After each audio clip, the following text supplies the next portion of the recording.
y es una denuncia colocada en San Francisco de Macorís sobre una presunta violación sexual. Y la persona denunciada, y esto es lo que lo hace mucho más grave, es un médico general en Las Guaranas, una comunidad de San Francisco de Macorís, en donde presuntamente este médico, que es bastante joven, de acuerdo a la foto que veo, violó a una ciudadana de origen haitiano, una ciudadana haitiana, y también, de acuerdo a lo que reseña la prensa, tiene varias denuncias más. Dice que tiene tres denuncias esto, más. Sí, esto es un hecho. Querellas, de hecho, vi que decía una de las. Hay que ver, porque en mi experiencia a veces no sabemos distinguir entre una denuncia y una querella. Y para los que nos escuchan, cuando se habla de una querella, ya es formalizada con un abogado, con ofrecimiento de medios de prueba y con una indicación exacta de quién cometió el hecho. Y eso te da responsabilidad penal. Cuando tú te querellas con alguien, ese alguien mañana puede denunciarte. La denuncia no. La denuncia es comunicarle a la autoridad lo que tú sabes que pasó para que se investigue. ¿Cuál es la gravedad de esto? Claro, la violación sexual siempre es un delito grave. Es uno de los delitos quizás más dolorosos para la víctima y es una manifestación horrorosa de poder y de desprecio por el ser humano. Pero es mucho más grave cuando se supone que tú acudes, que es el hecho que se denuncia. No sabemos. Cuando tú acudes a un médico para tú recibir una atención y es esa persona donde tú depositas tu confianza que termina cometiendo un hecho como ese. Abusando. Eso debe de investigarse y debe de investigarse muy bien porque es un hecho tan grave que sería todavía más grave que sea falso y esta persona termine asumiendo una responsabilidad por un hecho que no haya acontecido. No sé, Wendy, pero se debe de investigar muy a fondo esto. No sé si viste en las redes sociales, fue que lo vi, un reporte de uno de los muchachos que trabaja en este tipo de casos en San Francisco de Macorís. Vladimir Paula, nuestro corresponsal allá en San Francisco de Macorís, fue que dio la primicia. Entonces, el lunes, el martes. Ajá. Entonces, lo que yo quiero decir es el papá de la niña, fue una niña que fue violada, supuestamente. No es una niña, de acuerdo. No es una, es una joven. Sí. No es una niña porque tiene el nombre completo, es una adulta. Perfecto. Claro, pero yo digo adulta. Niña porque, bueno, para mí, aquella es una niña. Claro, pero tú sabes que la implicación legal es distinta. Totalmente es una distinta. Joven de 20 años. De 20 años, perfecto. Pues la joven de 20 años. Lo que dice el papá, como la forma como lo expresa, porque para mí tiene mucho que ver el gesto, la forma como lo dice. No sé si ustedes lo vieron. Y no sé si se puede conseguir el video y colocarlo, de hecho, para que la gente, que supongo que lo ha visto, pero el que no lo ha visto tenga una idea, y el que está escuchándonos por radio tenga una idea de lo que estamos hablando, de la denuncia que hace el padre de esa joven, que fue quien la llevó a esa clínica, porque tenía alguna queja, y dice claramente lo que le hizo ese médico a su hija. Él lo expresa. Óyeme, de la forma que lo expresa, ¿tú le crees? Así yo le creo. El lenguaje no verbal. El médico también reaccionó ayer. Recuerden que ustedes en la historia que se trata del lenguaje no verbal del padre. Sí, pero yo vi un corte de la misma joven que también. Pero el médico también habló en el noticiario en otra noche, en la emisión de AC de Media, se sacó la versión, que es lo que estamos hablando, buen periodismo es ese, claro, donde el médico niega completamente eso, dice que sí, hizo un procedimiento, tocó algunas partes que son propios del estudio que es una sonografía. Se le hizo. No, lo que dice Wendy es que ahí deben haber expertos médicos que estudien, porque acuérdate que eso es la palabra de él contra la de ella, porque estaban solos. Hay médicos que son tan cuidadosos, y yo he visto médicos que regularmente le dicen a la enfermera, venga, y esté buscando. No es hay médicos, testigos. Todos. Ahora estamos hablando. Todos los ginecólogos, sí, pero estamos hablando de las Guaranas. No sabemos la cantidad de personal que había para eso.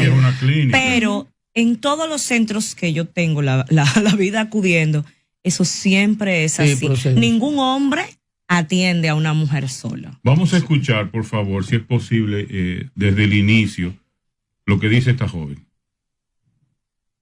Hacerme unos análisis que me mandaron y llegué a las 7 de la mañana Pero después que yo llegué, hablé con unos doctores por ahí y ellos me dijeron que esperar un poquito. Y después me cobraron a las 7 los 1,000 pesos que yo pagué.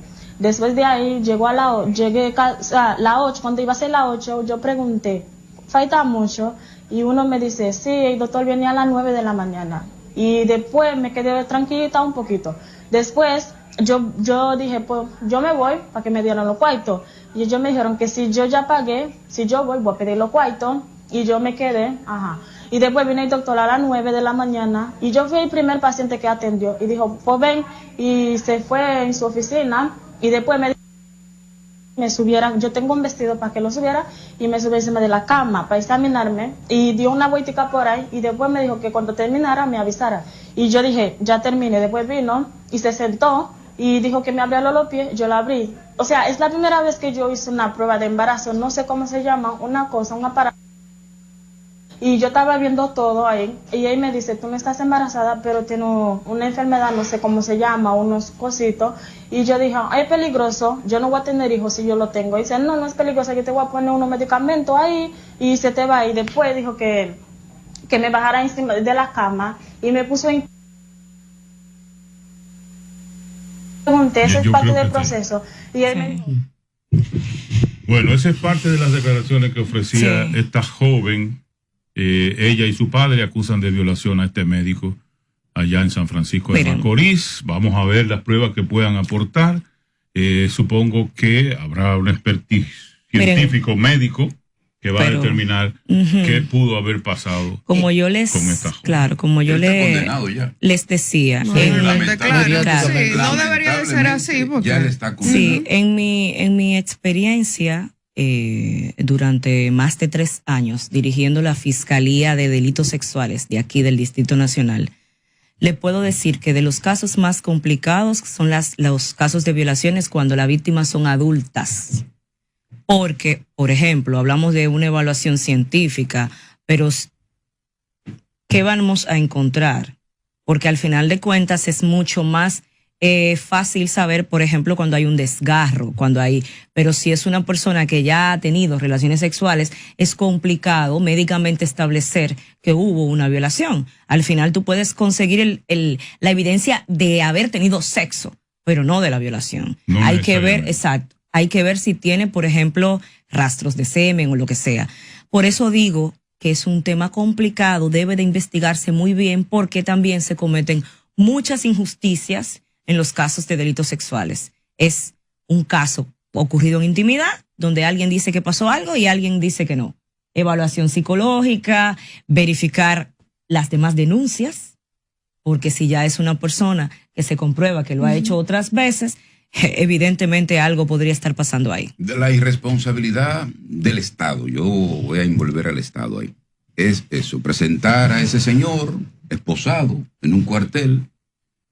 Como dice Wendy, ahorita dice que él no tiene nada que ver con eso, ese señor está marcado para toda la vida. Y con ese tipo de delito. Para toda la vida está marcado. En una profesión donde él tiene que tener cercanía. Tú tocaste un tema muy importante porque nosotros debemos de velar por la presunción de inocencia, es lo que debería de ser, pero al final cuando sale un caso como este, tú dices, ya está condenado, sí, ya él se le está mencionando como que él violó sexualmente a esa persona sin tener ni siquiera una investigación sobre este caso. Se ordenó el cierre el día de ayer del centro médico donde él trabaja y también salió a la luz pública pues esas denuncias que ha tenido anteriormente. Hay que ver qué pasa con relación a eso, pero es un tema muy complicado. Bueno, esperemos entonces que la justicia actúe y que lo haga como su nombre lo indica, con justicia. Que haya justicia. Pero hay muchas cositas interesantes a eso, porque a mí me dijo un periodista ella que en principio ella había dicho al doctor que ella era señorita. Entonces después se fue así que a hacer una prueba de embarazo. De embarazo, sí, ella alega que estaba embarazada incluso. No, y es que a una persona que no ha tenido relaciones sexuales no le van a hacer una sonografía transvaginal. No. ¿Por qué? Evidentemente que no hay forma. No.